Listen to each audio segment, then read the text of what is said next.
Plot summary of Burial Rites by Hannah Kent.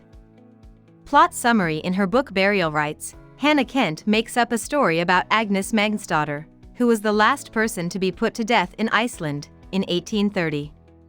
At the start of the story, Agnes has already been found guilty of killing Nathan Ketilsson and Petur Johnson and sentenced to death, along with her accomplices Fredrik Sigurdsson and Sigga Gudmundsdóttir.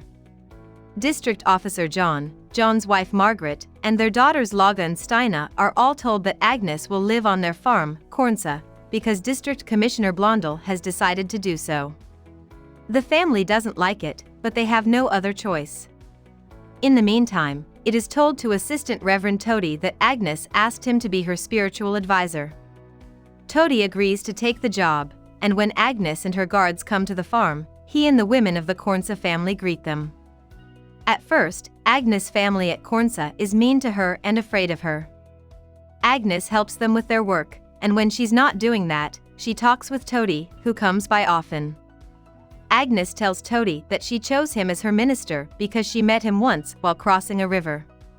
Todi realizes that Agnes needs someone to listen to her, so each time he visits, Agnes tells him a little more about her past. Todi also looks for information in the ministerial book of Agnes's childhood parish. That's where he finds out who Agnes's mother and father were. When he asks Agnes about her family, she says that her mother, Ingveldur, left her when she was a child and lied about who her real father was. Agnes has 2 brothers and sisters. One of them is dead, and she doesn't know where the other one is. Agnes also tells Todi about how sad it was when her beloved foster mother, Inga, died while giving birth to one of her children. One day, Blondel asks Todi to describe how he treats Agnes. Todi says that most of the time, they just talk. Blondel, still not happy, tells Todi what he thinks Agnes did wrong. Blondel says that Agnes, who lived with Nathan and Sigga, was the person who planned the murders. Blondel thinks that Agnes killed Nathan because she was angry that he liked Sigga.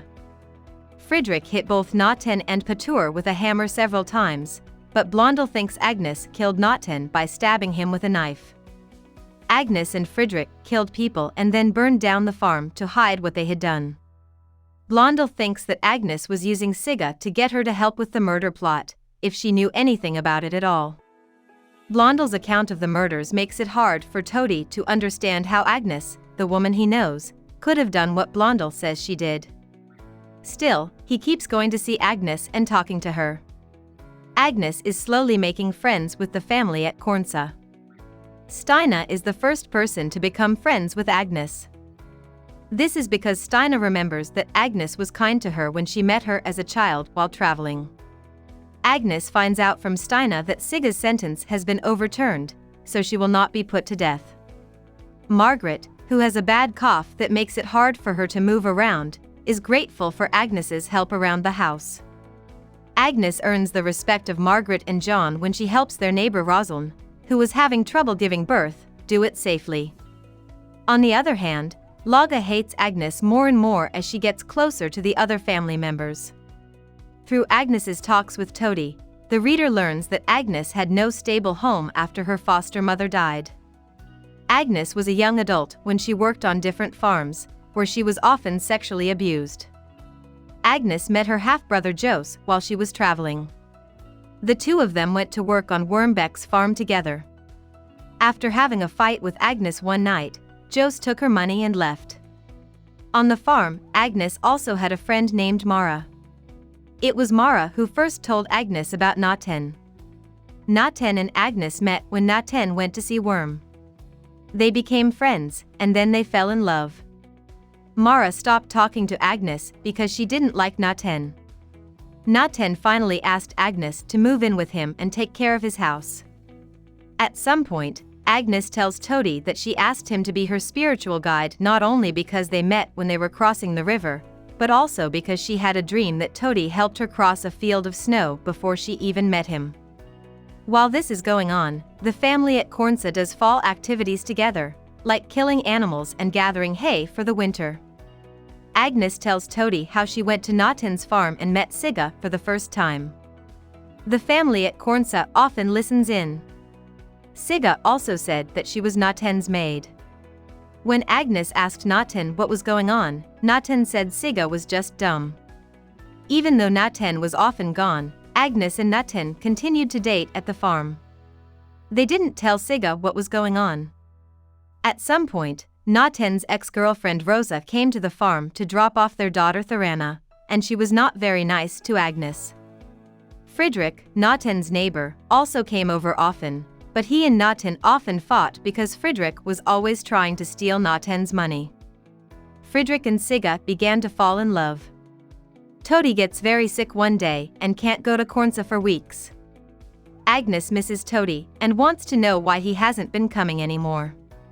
She still has some hope that, like Sigga, she will get an appeal. Her relationships with the other people in the Kornsa family keep getting better. One night, in the middle of the night, Agnes and Margaret wake up and start talking. Agnes tells Margaret that her relationship with Naten started to get worse when he got moody and stopped talking to her. Naten told Agnes that he kept dreaming about dying and that Agnes was in those dreams. Naten then started to hurt Agnes. Agnes woke up one night to find Naten having sex with Sigga. This made her realize that he had been sleeping with both of them the whole time. In the meantime, Friedrich asked Naten for permission to marry Sigga, and Naten said yes.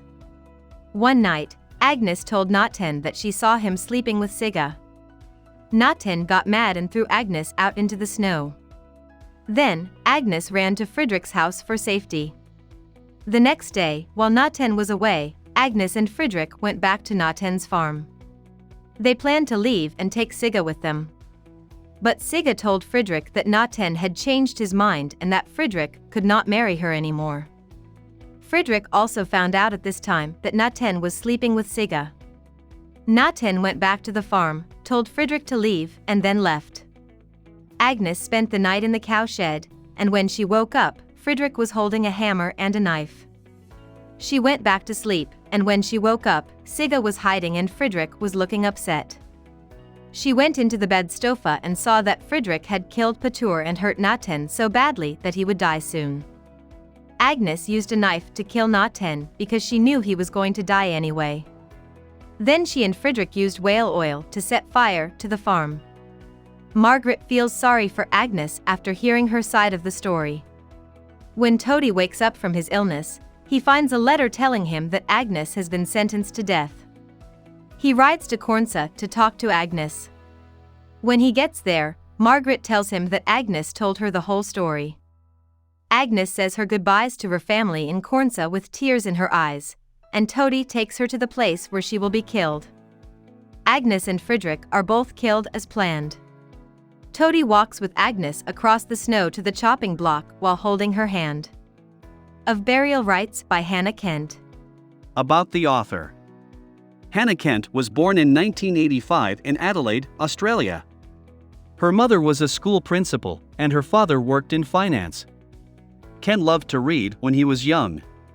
Kent went on a Rotary exchange to Iceland when she was a teenager. That's where she first heard about Agnes Magnusdóttir. The Good People, Kent's second book, was published in the fall of 2016. She also started the Australian literary magazine Kill Your Darlings with Another Person. Hope we summarized it fully and you liked it. Please hit the like button and subscribe to our channel so that we are motivated to create more videos.